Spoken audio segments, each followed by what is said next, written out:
Good evening to all of you. Most welcome in this class. Am I audible? क्या आप लोग मुझे सुन पा रहे हैं? Yes, just give me a comment. Am I audible?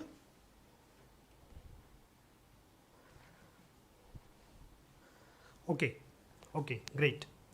So today we are going to discuss about the current affairs. As you all know, either UPSC और इन state civil services examinations या फिर कोई भी और गवर्नमेंट एग्जामिनेशंस हो, current affairs का बहुत इंपॉर्टेंट रोल होता है. चाहे हम IAS की परीक्षा की बात करें या किसी भी और परीक्षा की बात करें, करंट अफेयर्स बहुत इंपॉर्टेंट होता है.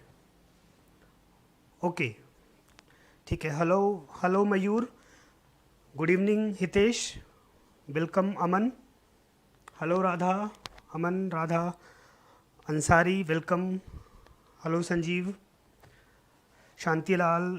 ठीक है, आप सभी का स्वागत है. Welcome to all of you. So today we are going to discuss this topic, how to prepare current affairs for UPSC civil services examinations.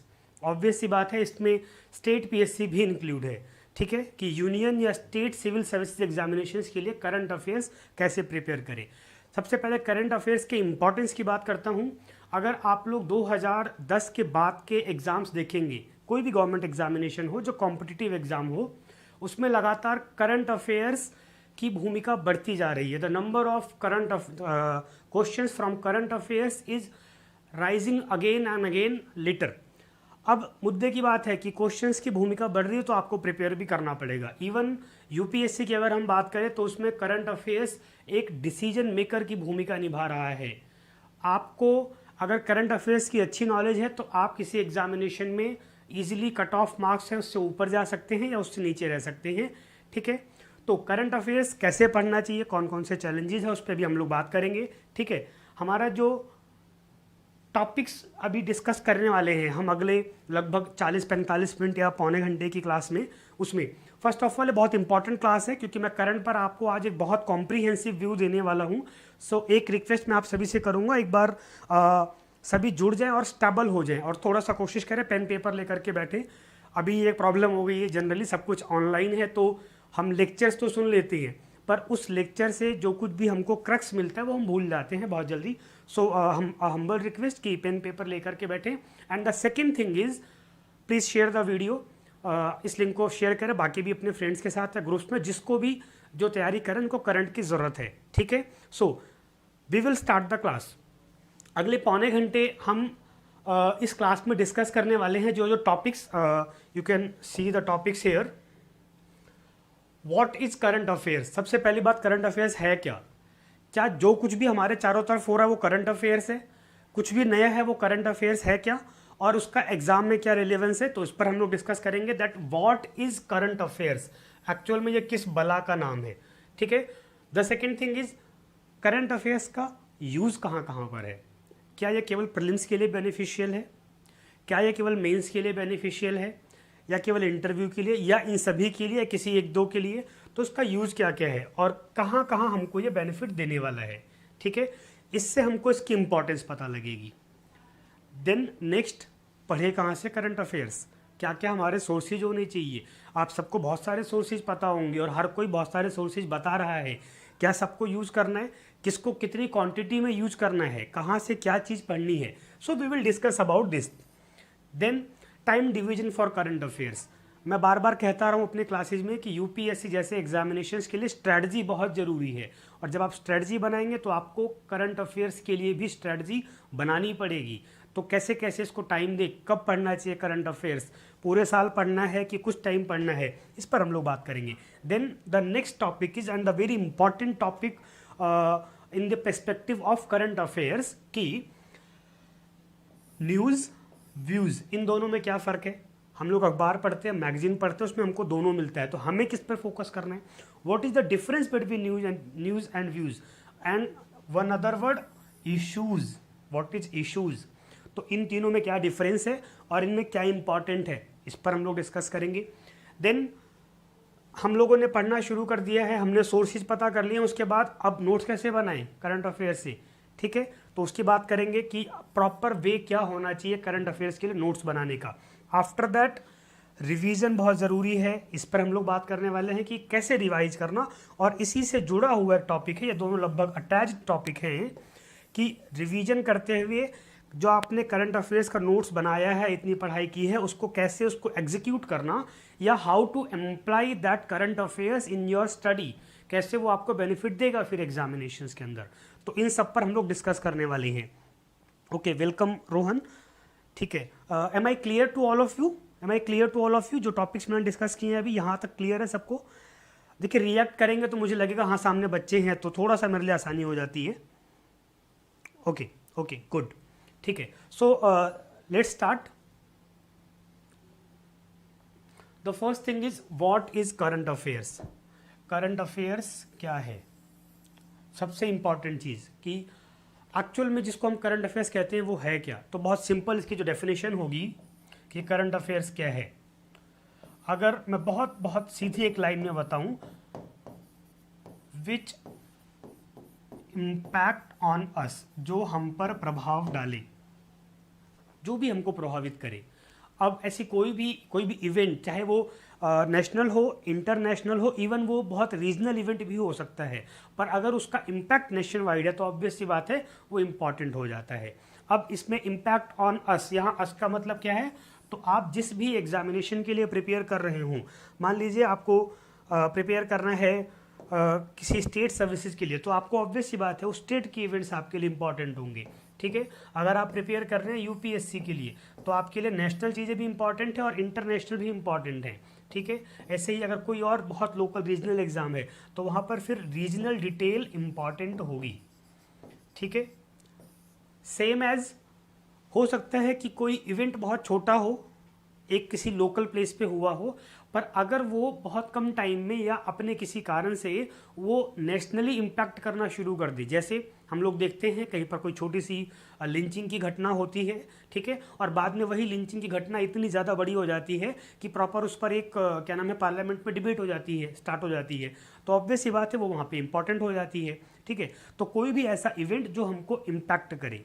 अब जैसे भाई लालू यादव ने राहुल गांधी जी के बारे में ये कहा, इससे कोई मतलब नहीं है यूपीएससी को, ये पॉलिटिकल डिबेट्स हैं उनकी। हाँ, उसमें कोई पॉलिसी की बात होती है अगर, तो फिर हमारे लिए वो काम की चीज़ होती।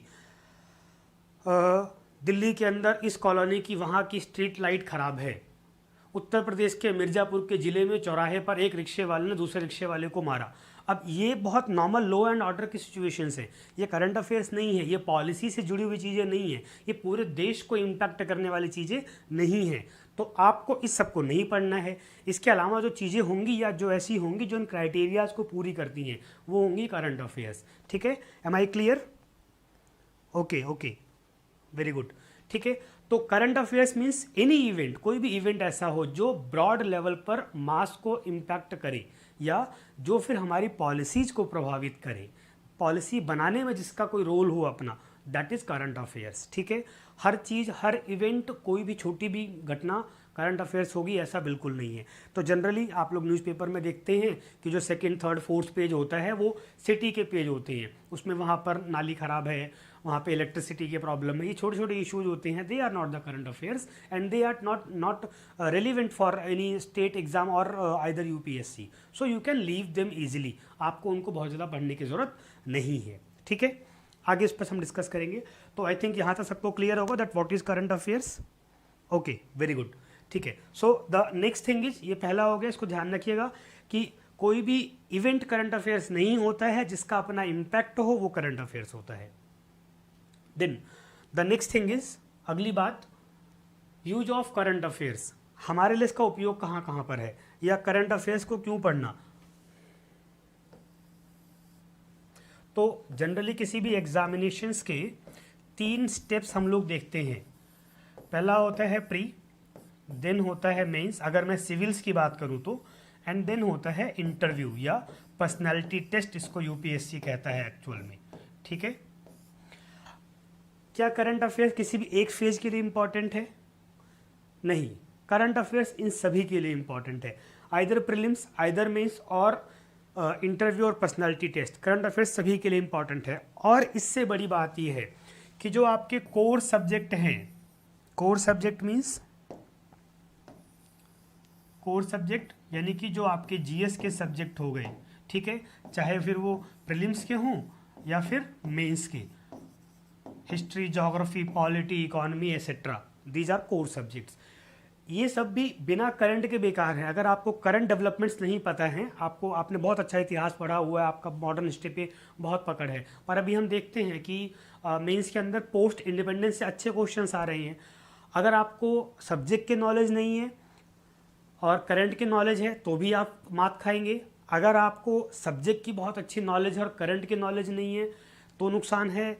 करंट की नॉलेज बहुत अच्छी है और सब्जेक्ट की नहीं है तब भी नुकसान है। तो दोनों ही सिचुएशन में आपका नुकसान है, इसलिए आपको दोनों की नॉलेज होनी चाहिए। अगर आप बात कर रहे हैं इंटरनेशनल रिलेशन की, कहीं पर भी हम लोग आईआर की बात कर रहे हैं, अब आप आईआर की बात अगर बेसिक प्रेजेंट पर्सपेक्टिव में क्यों ना कर रहे हो, जो हमारी मोदी गवर्नमेंट है उसके बारे में क्यों ना कर रहे हो, बट अगर आपको हमारी पॉलिसी नेहरू के टाइम से क्या हुआ करती थी वो नहीं पता है, अगर आपको बीच बीच में जो अलग अलग पॉलिसीज आती गई हैं, चाहे नरसिम्हा राव सर का टाइम हो चाहे इंदिरा गांधी जी का टाइम हो, वो नहीं पता है तो आपके लिए फिर करंट अफेयर्स बेकार है।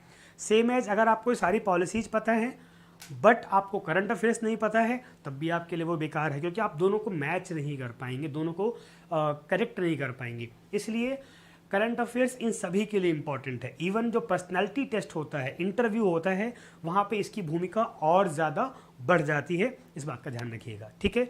तो पहली बात, करंट अफेयर्स इन सब के लिए आपको पढ़ना है, ध्यान रखिएगा। एक ही इवेंट है, कहीं भी यूजफुल हो सकता है, तो उसको होलिस्टिक वे में पढ़िए। हाँ, एक चीज़ यहाँ पर ध्यान रखना है, वो क्या ध्यान रखना है कि जब आप करंट अफेयर्स का रिवीजन कर रहे होंगे, अभी हम रिवीजन पे हालांकि प्रॉपर आएंगे, रिवीजन कर रहे होंगे, वहाँ पर आप डिफरेंशिएट कर सकते हैं। किसी करंट अफेयर्स के अंदर कुछ ऐसे स्टैटिक पॉइंट होंगे जो आपके लिए हेल्पफुल हो जाएंगे, कहाँ पर, प्रीलिम्स के अंदर। लेकिन जब आप आंसर राइटिंग कर रहे होंगे तो आपको वहाँ इश्यूज पर फोकस करना होगा। सेम एज पर्सनालिटी टेस्ट के अंदर भी आपको इश्यूज पर फोकस करना होगा, वहाँ पर फोकस करना होगा हमको इशू के ऊपर, एक्चुअल में वो मुद्दा क्या है। तो करंट अफेयर्स हर स्टेज के लिए इंपॉर्टेंट है, पढ़ना इसको कॉम्प्रिहेंसिव वे में है, ठीक है। अब इसके बाद अगली बात करते हैं हम लोग। गुड इवनिंग, वेलकम, ओके, ठीक है। नेक्स्ट है सोर्सेज। करंट अफेयर्स के लिए क्या सोर्स होना चाहिए? One of the biggest question for the UPSC, not only about current affairs but किसी भी सब्जेक्ट की बात करो। जनरली जब हम लोग कोई नया बैच स्टार्ट करते हो, जैसे ही क्लास में एंटर करते हो तो बच्चा सबसे पहले यही पूछता है कि सर इसके लिए कौन कौन सी बुक खरीदें। हम 2 बुक्स बताते हैं, सर और इसके अलावा और क्या ले सकते हैं। तो डियर, इससे पहले इसी टाइम पर रविंद्र सर ने एक सेशन लिया था, उन्होंने भी 1 पॉलिसी बताई थी, 1 स्ट्रेटजी बताई थी कि हर चीज़ के लिए आपको सिंगल सोर्स यूज करना है।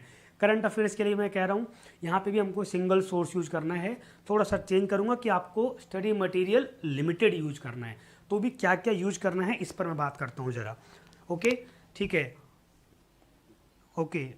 हेलो रोहित, ठीक है, आप लोग समझ पा रहे हैं मेरी बात? एक बार मुझे रिएक्ट करते रहिएगा, ठीक है। सो अभी हम बात कर रहे हैं सोर्सेज के बारे में कि हमारे स्रोत क्या क्या होने चाहिए। 2-4 सोर्सेज में बहुत इंपॉर्टेंट हैं जो मैं बताऊंगा आपको। नंबर 1, डेली नेशनल न्यूज़पेपर, कोई भी रोज एक राष्ट्रीय अखबार पढ़ना, नेशनल न्यूज़पेपर पढ़ना, ठीक है। अब यहाँ पर पहली बात तो नेशनल पे फोकस रखिएगा, ठीक है, ये बहुत ज़रूरी है कि आपको राष्ट्रीय अखबार ही पढ़ना है। कोई भी लोकल अखबार है उसमें ऑब्वियस सी बात है कवरेज भी वैसी होती है, तो जो एक अच्छा स्टैंडर्ड अखबार है उसको पढ़ना आप, ठीक है। अब इसमें बहुत से बच्चों की प्रॉब्लम आती है, सर कौन सा पढ़े, ठीक है। तो प्रीफर जो अखबार है दैट इज ऑब्वियस सी बात है द हिंदू या इंडियन एक्सप्रेस। आप इसमें से कोई भी एक न्यूज़पेपर चूज कर सकते हैं, दोनों की अपनी इंपॉर्टेंस है और दोनों अपने तरीके से क्वालिटी देते हैं यूपीएससी या इन एग्जामिनेशंस के लेवल की अगर हम बात करें तो you can go with anyone. बहुत सारे बच्चे अब कहेंगे कि सर हिंदी मीडियम है उसमें कौन सा यूज करें।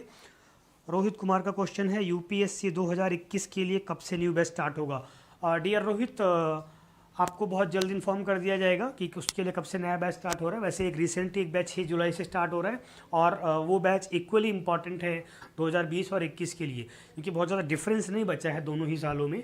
ठीक है, तो जो बच्चे हिंदी मीडियम के हैं उनको प्रॉब्लम होती है कि हम कौन सा अखबार यूज करें, so they can prefer any one of either Dainik Jagran national addition, इसका एक राष्ट्रीय संस्करण आता है। एक तो हर सिटी का अपना अपना एडिशन आता है, दिल्ली का अलग आएगा, बनारस का अलग आएगा, भोपाल का अलग आएगा, इंदौर का अलग आएगा। एक नेशनल एडिशन आता है, पूरे देश में एक ही जाता है वो। तो आपको ये वाला पढ़ना है, दैनिक जागरण का नेशनल एडिशन, द राष्ट्रीय संस्करण। इसकी अगर आपको ये नहीं अवेलेबल है तो आप कोई भी एक अखबार और पढ़ सकते हैं। जैसे हिंदी का हिंदुस्तान बहुत अच्छा अखबार है, आप उसको प्रिफर कर सकते हैं। सेम एज जनसत्ता भी एक अच्छा अखबार आता है, हालांकि जनसत्ता में थोड़े से कंटेंट की कमी होती है क्योंकि ये पैन इंडिया कवर नहीं करता है, ठीक है, लेकिन अच्छा लेवल बना के रखा है। तो एक हो गया पहला daily newspaper, national newspaper, Hindu या इंडियन एक्सप्रेस, इसमें से कोई एक ले सकते हैं। जिसको अंग्रेजी पढ़ने में प्रॉब्लम है they can go with Hindi these newspapers. मैं प्रिफर करूंगा या आप सबसे मैं कहूंगा कि कोशिश करें कि आप जाएं इंग्लिश अखबार के साथ ही। आप शुरुआत में ये कर सकते हैं कि हिंदी अखबारों का प्रयोग करें, लेकिन कोशिश करें कि धीरे धीरे खुद को आप इंग्लिश करके जाएं, क्योंकि अल्टीमेटली आपको इतनी इंग्लिश की समझ होनी ही चाहिए। आप डीएम बनने वाले हो भाई, और उस पोस्ट पे जाओगे और आप कहोगे मुझे अंग्रेजी नहीं आती, तो फिर ऑब्वियस सी बात है वो जस्टिफाई नहीं होगा। ठीक है, तो पहला हो गया। The second thing is monthly magazine, ये बहुत इंपॉर्टेंट है। आप न्यूज़पेपर पढ़ेंगे, उसका सब्स्टिट्यूट मैगजीन नहीं है, ध्यान रखिएगा, वो तब भी पढ़ना है। और आप ये कहें कि मैं मैगजीन पढ़ रहा हूँ, मैं अखबार छोड़ सकता हूँ, नहीं, बिल्कुल नहीं। दोनों की अपनी इंपॉर्टेंस है और आपको दोनों ही पढ़ना है। ठीक है, इसका अपना रोल है। अब इसमें ये हो सकता है कि कौन सी मैगजीन पढ़ें, तो डिपेंड ऑन कि आपका मीडियम क्या है और आपके वहाँ कौन सी अवेलेबल है। ठीक है, क्रॉनिकल वेरी गुड मैगजीन, ठीक है, दृष्टि आईएएस की मैगजीन भी अच्छी आ रही है। तो आप कोई भी जो आपको ठीक लगे। बहुत लोग बच्चे पीडी पढ़ते हैं, प्रतियोगिता दर्पण, हाँ प्रतियोगिता दर्पण आप पढ़ सकते हैं, इट्स अ गुड मैगजीन। लेकिन अगर आप केवल सिविल की तैयारी कर रहे हो तो फिर आपको इनमें से कोई प्रीफर करना चाहिए। प्रतियोगिता दर्पण एक जनरल मैगजीन है जो सभी कॉम्पिटिशन्स के लिए इक्वली यूजफुल होती है। अगर आप बाकी भी एग्जाम्स की प्रिपरेशन साथ साथ कर रहे हो, पैरेलली कर रहे हो, तो फिर आप पीडी यूज कर सकते हो। ठीक है, तो ये दो जो नेशनल लेवल की मैगजीन्स हैं मैं इनको प्रीफर करता हूँ। Then the third one is, अगर आपको on the same year exam देना, जैसे अगर आप 2020 के लिए अप्लाई करने वाले हैं, 2020 के लिए अटेम्प्ट देने वाले हैं, फॉर्म तो भरे जा चुके हैं, ठीक है, तो मंथली कंपाइलेशन भी पढ़ना चाहिए करंट अफेयर्स का। करंट अफेयर्स का मंथली कंपाइलेशन भी पढ़ना चाहिए। मंथली कंपाइलेशन यानी कि आपने देखा होगा मार्केट में बहुत सारे ऐसे अलग अलग कोचिंग इंस्टीट्यूट्स हैं या और अलग अलग कंपनीज हैं जो आपको एक साथ ये मंथ का एक आपको बंच प्रोवाइड कराती है करंट अफेयर्स का। कोई भी उनमें से एक प्रीफर करिए, इन दोनों को पढ़ने के साथ साथ प्रीफर करिए। हाँ, आप ये कर सकते हैं कि उस पर टाइम थोड़ा सा कम दे सकते हैं, बट उसकी अपनी एक इम्पॉर्टेंस होती है, क्योंकि आप बहुत कुछ ऐसा है जो कई बार आप खुद से कवर नहीं कर पाते हो, अलग अलग सोर्सेज पे आता है या उन पर डिटेलिंग आप नहीं निकाल पाते हो।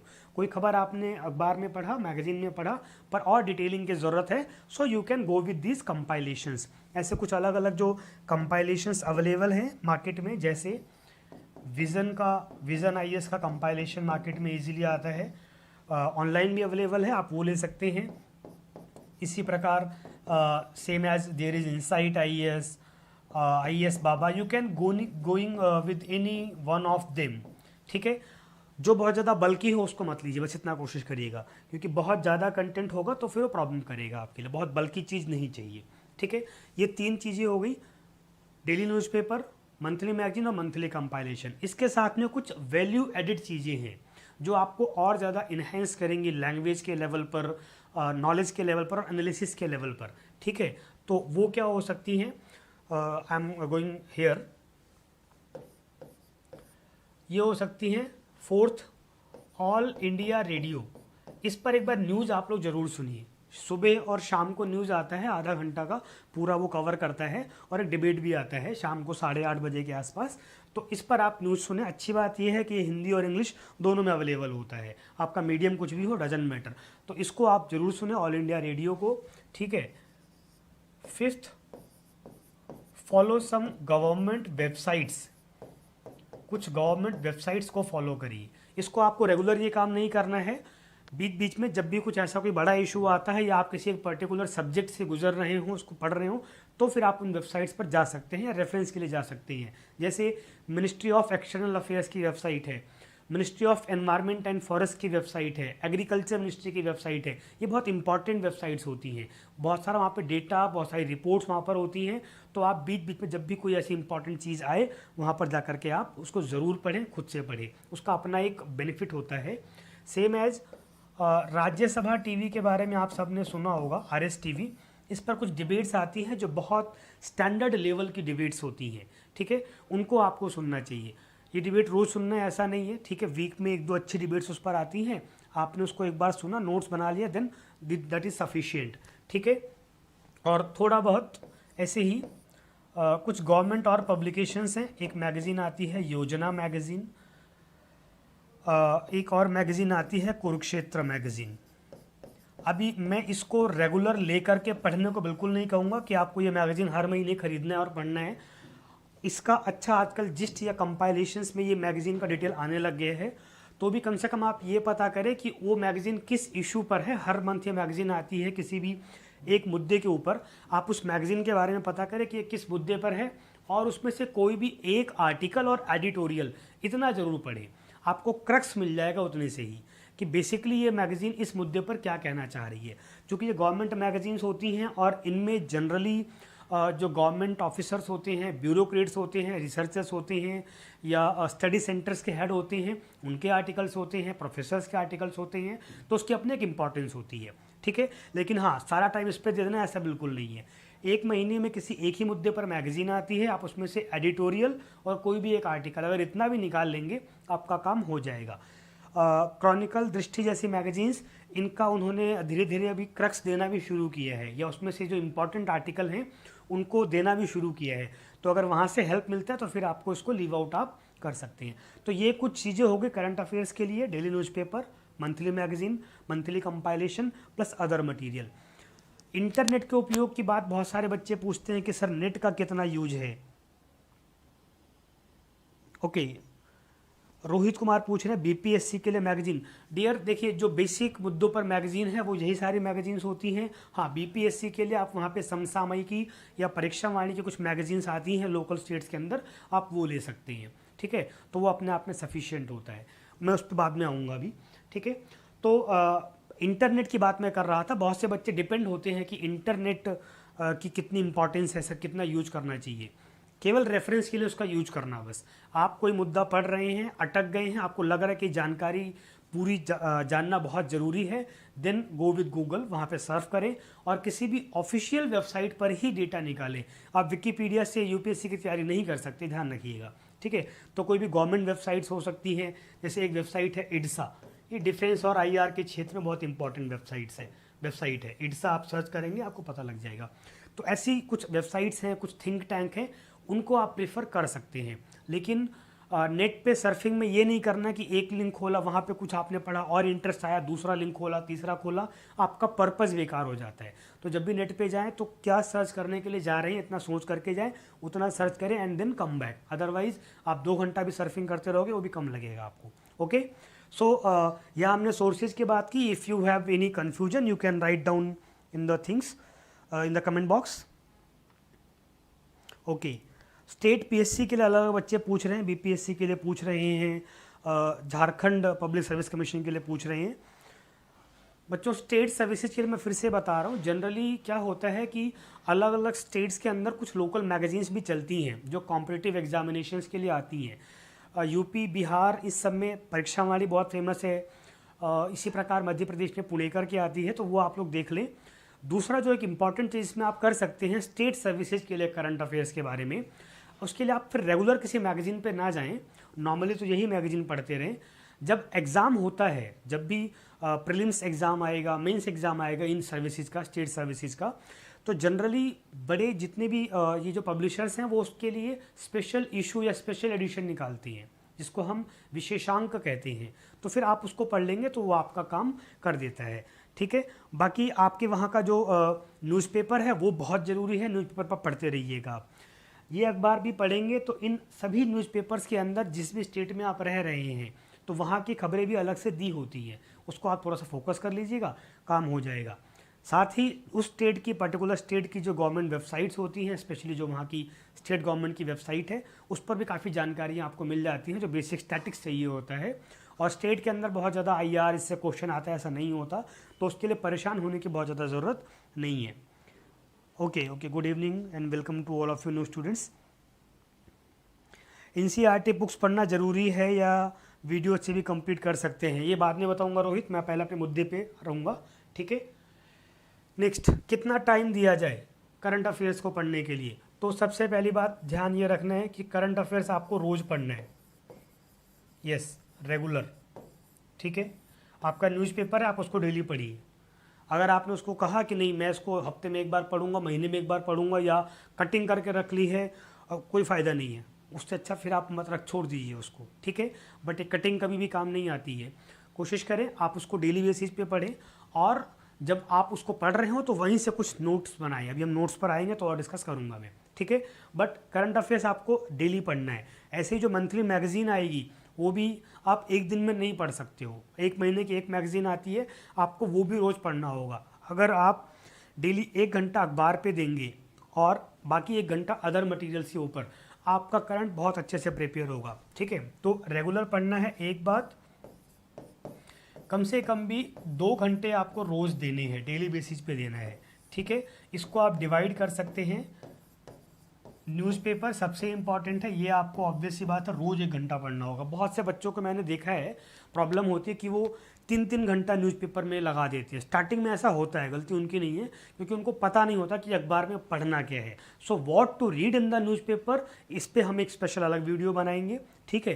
फिलहाल मैं कह रहा हूँ कि न्यूज़पेपर को आप रोज़ 1 घंटे से ऊपर मत दीजिए, ठीक है। आप जब टाइम बाउंड कर लेंगे तो अपने आप ही आप ढूंढना शुरू करेंगे कि मुझे इसमें से क्या छोड़ना है और क्या पढ़ना है, क्योंकि टाइम बाउंडेशन एक फ़िल्टर का काम करता है, ठीक है। एक्स्ट्रा या अनयूजफुल चीज़ों को साइड करना, ठीक है।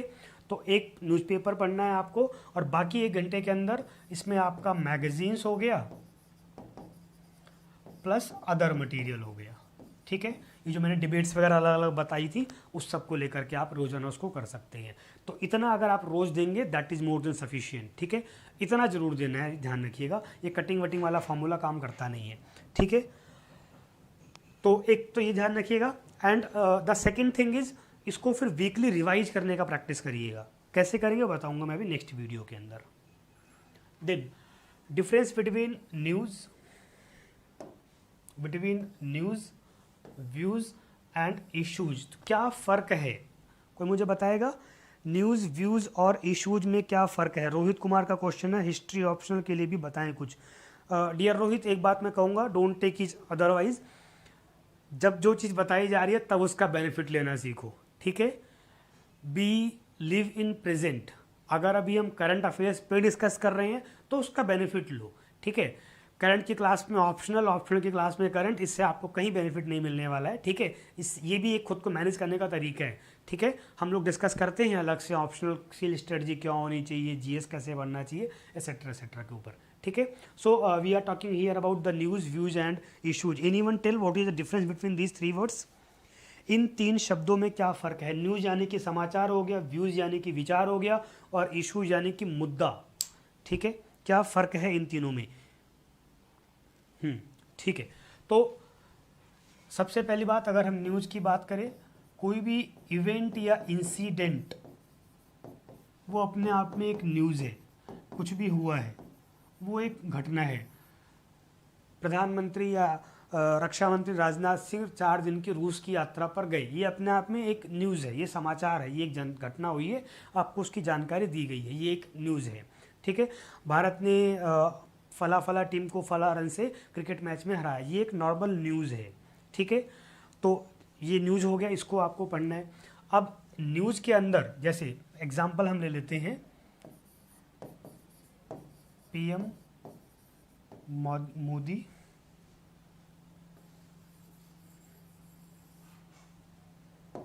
फॉरेन विजिट,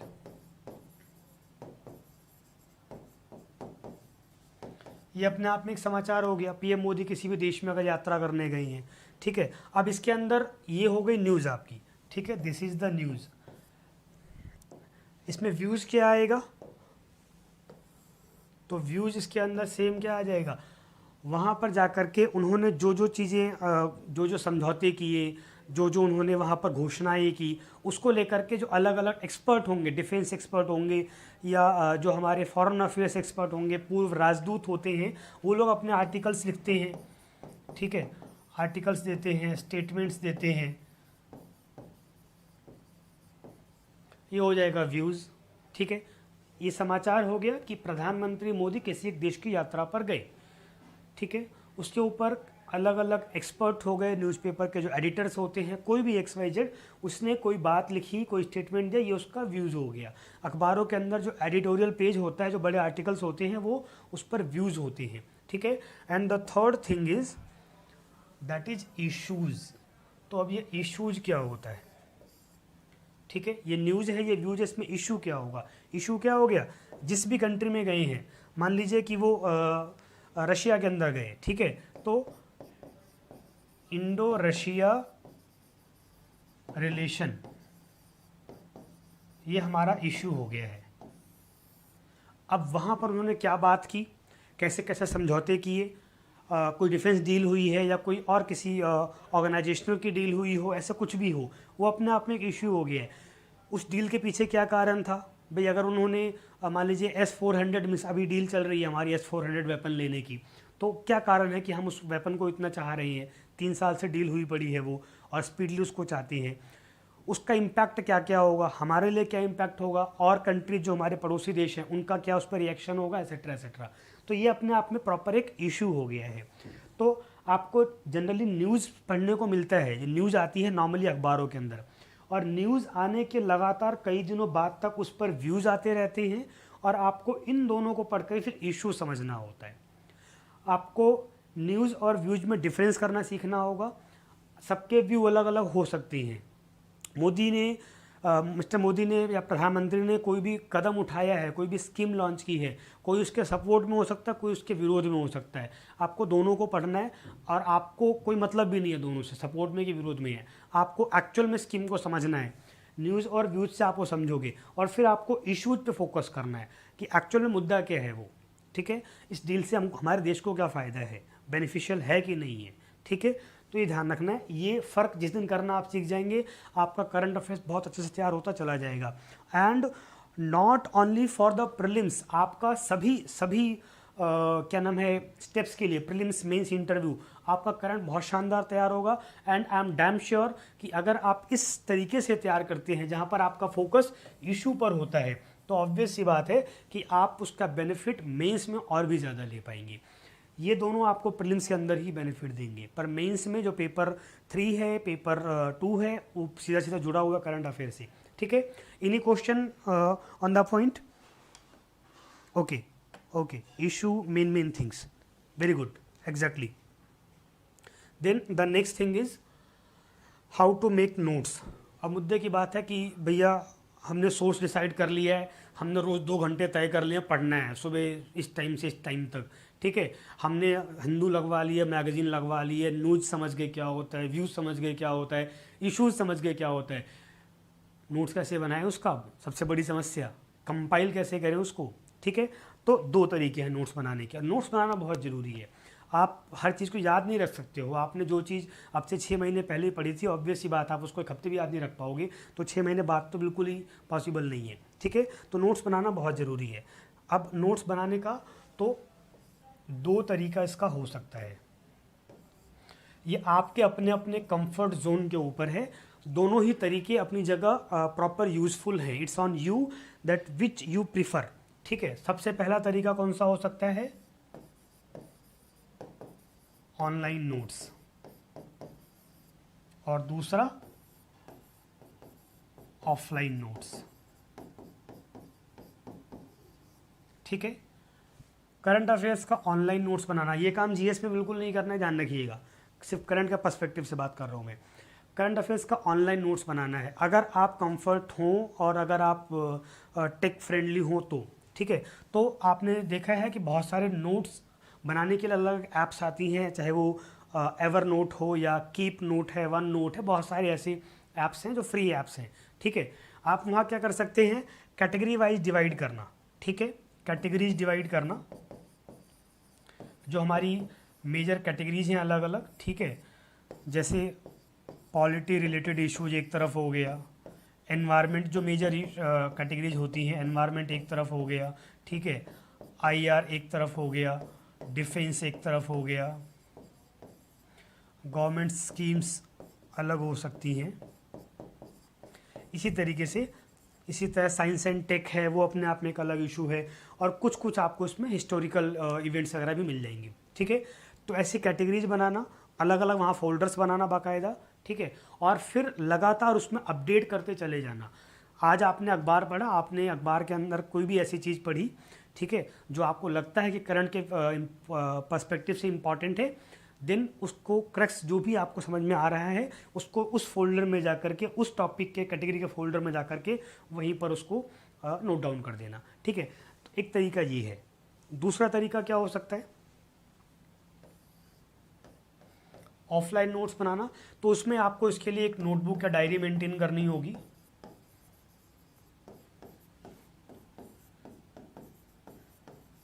और उसके अंदर फिर अगेन ये सेक्शंस बनाने होंगे और फिर उसके अंदर नोट करना होगा। ध्यान ये रखना है यहाँ पर, जब भी ये नोटबुक का डायरी बनाएं, कि उसमें आपको सफिशिएंट स्पेस हमेशा छोड़ करके रखना है, ठीक है। आप डिफेंस के लिए कोई भी चीज़ लिख रहे हो, आपको हमेशा पेज के साइड में मार्जिन रखना है, ताकि उसमें कोई भी नई डेवलपमेंट हो आप उसको वहीं पर नोट कर सको। मान लीजिए जैसे मैं अभी बात कर रहा था इंडो रशिया रिलेशन की, ठीक है। अब आपने इंडो रशिया रिलेशन के ऊपर वहाँ पर राजनाथ सिंह गए, आपने उसके बारे में कुछ चीज़ पढ़ा और आपने उसको एक जगह पर उसका नोट्स बनाया। हो सकता है 6 महीने बाद फिर वहाँ से कोई चल करके यहाँ आ जाए कि भैया आप आए थे, हम तो बदला पूरा करने आए, नाश्ता करके गए थे, हम भी नाश्ता तो करके ही जाएंगे आपके यहाँ पे भारत का। या अगेन अभी राजनाथ सिंह गए हैं, कल को मिस्टर मोदी का मन कर जाए कि हम भी वो करके आते हैं, वो भी चले गए, तो सेम दोबारा विजिट पे गए। रिलेशंस रोज रोज नहीं बनते बिगड़ते हैं, इशूज लगभग हमेशा एक जैसे रहते हैं, उसमें कुछ चीज़ें जुड़ती हैं, कुछ चीज़ें हटती हैं, ठीक है। अब आपने जो पहले जब राजनाथ सिंह गए थे उसको जहाँ पर लिखा था, दूसरी चीज़ दोबारा से आपने 10 पेज बाद लिखी, ठीक है। तो एक तो आपका मटेरियल 2 जगह बट गया, एक बात आप कंटेंट ज़्यादा लिखोगे, जबकि सबसे बेहतर क्या होता कि जहाँ आपने पहले लिखा हुआ था उसमें जो नई चीज़ जुड़ी वहीं पर उसको ऐड कर देती। पीएम मोदी किस तारीख को वहाँ पर गए ये कोई मुद्दा नहीं है, ठीक है, वो वहाँ किससे मिले ये कोई मुद्दा नहीं है, किस इशू पर वहाँ बातचीत हुई, किस इशू के ऊपर वहाँ फाइनल समझौते हुए, वो इशू इम्पॉर्टेंट है, ठीक है। तो न्यूज़ और व्यूज़ को पढ़ के इशूज़ को यहीं पर ऐड कर देना। अगर आप ऑफलाइन नोट्स बनाए तो इसका ध्यान रखिएगा, ठीक है। और फिर साथ में इन्हीं सबको अलग अलग सब्जेक्ट के साथ भी अटैच करना। जैसे अगर आप आईआर के लिए अलग आपने एक नोटबुक बनाई हुई है और आप आईआर सब्जेक्ट भी पढ़ रहे हैं, ठीक है, तो उन दोनों को साथ में मैचअप करके रखिएगा, ताकि जब आपने कोई भी, जैसे इंडो रशिया की न्यूज़ की हमने बात की, और जब आपकी क्लास में इंडो रशिया रिलेशन पढ़ाया जा रहा हो आप वहाँ पर उसको अप्लाई करिए, ठीक है। तो ये 2 तरीके हो गए। ऑनलाइन में ऑलरेडी ये फैसिलिटी होती है कि आप कभी भी कोई भी चीज़ आगे पीछे ऊपर नीचे कर सकते हैं, तो उसमें आप कितना भी जोड़ सकते हैं, वो समस्या नहीं है। बट नोट्स रेगुलर बनाना है और कैटेगराइज करके बनाना है। अगर आप एक बुक में एक ही साथ सब लिखते चले जा रहे हैं आप बहुत कंफ्यूज होंगे। बहुत से बच्चे मंथली नोट्स बनाते हैं, मंथ वाइज, यानी कि ये जनवरी का, ये फरवरी का, बेवकूफ़ी है वो, कोई फ़ायदा नहीं है उसका। वो वनडे एग्जाम्स में तो काम आ भी सकता है, पर यूपीएससी वगैरह में काम नहीं आता है। यूपीएससी कभी डेट नहीं पूछते कि मिस्टर मोदी किस तारीख को यहाँ से उड़े, किस तारीख को वहाँ पहुँचे, कोई मतलब नहीं है उस सब सवालों का, तो उसको ध्यान रखिएगा, okay.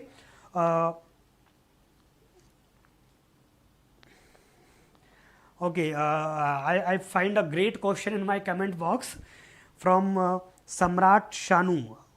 How to control current affairs? Shed some light, sir, please. So you can't, Samrat, you can't control current affairs, ठीक है. You have to conquer that. आप उसको बिल्कुल भी कंट्रोल नहीं कर सकते, ठीक है. इट्स अ ग्रेट क्वेश्चन, ठीक है. नेक्स्ट, रिवीजन इज मस्ट, ये कहने की ज़रूरत नहीं है, ठीक है. आप कोई भी करंट बनाएं उसको एक फिक्स फ्रीक्वेंसी पर रिवाइज करने की आदत बनाएं। आप उसको वीकली रिवाइज करें, आप उसको मंथली रिवाइज करें, ठीक है, और फिर आप उसको चाहें तो क्वार्टरली भी रिवाइज कर सकते हैं, या क्वार्टरली की जगह आप ऐसा कर सकते हैं कि उसको सब्जेक्ट से जोड़ करके रिवाइज कर सकते हैं, ठीक है, सब्जेक्ट वाइज रिवीजन। ये बहुत ज़रूरी है रिवीजन। अगर आप लगातार बनाते जा रहे हैं और आप सीधा एग्जामिनेशन से पहले लेकर के बैठे रिवीजन करने, आपको बहुत ज़्यादा बोरियत फील होगी और वो लगभग आपको यूजलेस सा फील होगा। या जो ये क्वेश्चन अभी आया है सम्राट शानू का, ही डिलीटेड द क्वेश्चन, ठीक है, आपको वैसा ही फील होगा कि ये बम्बार्डिंग हो गई है करंट अफेयर्स की मेरे ऊपर। तो खुद के ऊपर करंट अफेयर्स की बम्बार्डिंग बिल्कुल नहीं होने देना है। अगर आप उसको, मुझे लगता है monthly is a good frequency to revise the current affairs. आप हर मंथ उसको जो भी कैटेगरीज बनाई है उसको एक बार रिवीजन करिए। इससे बेनिफिट क्या होगा, अगर आप हर मंथ उसको रिवाइज करते रहेंगे, जब आप लास्ट टाइम में उसको एग्जामिनेशन से पहले या ड्यूरिंग द टेस्ट सीरीज आप उसको रिवाइज करने बैठेंगे तो वो आपको बहुत फ्रेंडली लगेगा, उसमें कुछ भी नया नहीं लगेगा। और चूँकि आप न्यूज़, व्यूज़ और इश्यूज़ तीनों से गो थ्रू हो रहे हैं तो आपको ये सब मुद्दे बहुत आसपास के लगेंगे, जैसे आपके जीएस के सब्जेक्ट हैं, ये सब आपको बिल्कुल वैसा ही लगेगा। अदरवाइज करंट अफेयर्स एक बम्बार्डिंग लगेगा आपको, ठीक है। और इसमें जो इंपॉर्टेंट थिंग है रिवीजन के अंदर, दैट इज एग्जीक्यूशन या सब्जेक्ट के अंदर, स्टडी के अंदर इम्प्लाई करना उसको, ठीक है। अभी आप पॉलिटी सब्जेक्ट पढ़ते हैं और बार बार लक्ष्मीकांत को रटते रहते हैं, ठीक है। अब कोई भी नया पॉलिटिकल डेवलपमेंट होता है, कोई भी नया एक्ट आ रहा है या चेंजेज हो रहे हैं पार्लियामेंट के अंदर, ठीक है, लाइक CAA, लाइक अभी J&K बिल आया था अक्टूबर में, ठीक है, एनीथिंग लाइक दैट, ठीक है। अब अगर आप उसको सब्जेक्ट में इम्प्लाई नहीं कर पा रहे हैं तो फिर वो आपके लिए किसी काम का नहीं है। तो जो करंट अफेयर्स पढ़ रहे हैं, जब जब आप उस सब्जेक्ट से गुजरे, चाहे वो हिस्ट्री हो, ज्योग्राफी हो, पॉलिटी हो, इकोनॉमी हो, साइंस एंड टेक्नोलॉजी हो, एनवायरनमेंट हो और एनी अदर थिंग, ठीक है, तो जब भी उस सब्जेक्ट से गुजरे तो फिर करंट अफेयर्स से गो थ्रू हो जाए, ठीक है। आपने पॉलिटी के करंट अफेयर्स तैयार किए हुए हैं, आप उसको लगातार रिवाइज कर रहे हैं, तो आपको लगभग ध्यान में है कि उसमें क्या है। अभी आपने सिटीजनशिप के ऊपर कोई नया चेंज देखा, ऑब्वियस सी बात है, go through with that current affairs, your current notes, ठीक है, तो वो अपने आप में लिंकअप हो जाएगा। आपने लगातार आप पॉलिटी पढ़ रहे हैं, आपने पॉलिटी के अंदर गवर्नर के राइट्स के बारे में पढ़ा है। अब पिछले 6 महीने में आपको ध्यान में होगा लगातार गवर्नर के रोल को लेकर के और जो स्पीकर हैं, लेजिस्लेटिव असेंबली के स्पीकर हैं, उनके रोल को लेकर के लगातार बहस हो रही है, बहुत सारे डिसीजन सुप्रीम कोर्ट के आए हैं। तो जैसे ही आप उन राइट्स के बारे में पढ़ें, go with your current affair notes, ठीक है। तो उससे क्या होगा कि वो आपका इम्प्लीकेशन हो गया सब्जेक्ट के अंदर। और जब आप इस तरीके से करंट अफेयर्स को पढ़ना शुरू करेंगे, then I can assure you कि करंट अफेयर्स ना ही आपको अजनबी लगेगा, ना आपको परेशान करेगा, बल्कि वो आपके लिए एक प्लस पॉइंट बन जाएगा। और वो प्रीलिम्स हो गया या मेंस हो गया, वहाँ पर आपके लिए बहुत ज़्यादा वो हेल्पफुल हो जाएगा, ठीक है।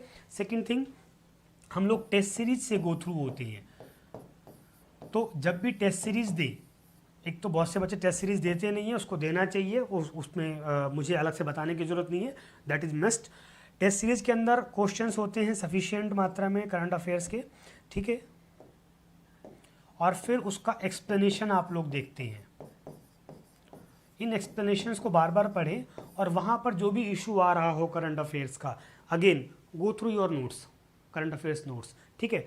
तो जब आप सब्जेक्ट के साथ लगातार टेस्ट सीरीज के साथ, and the third one is, ये फर्स्ट हो गया था सब्जेक्ट का आपका, this is the first subject,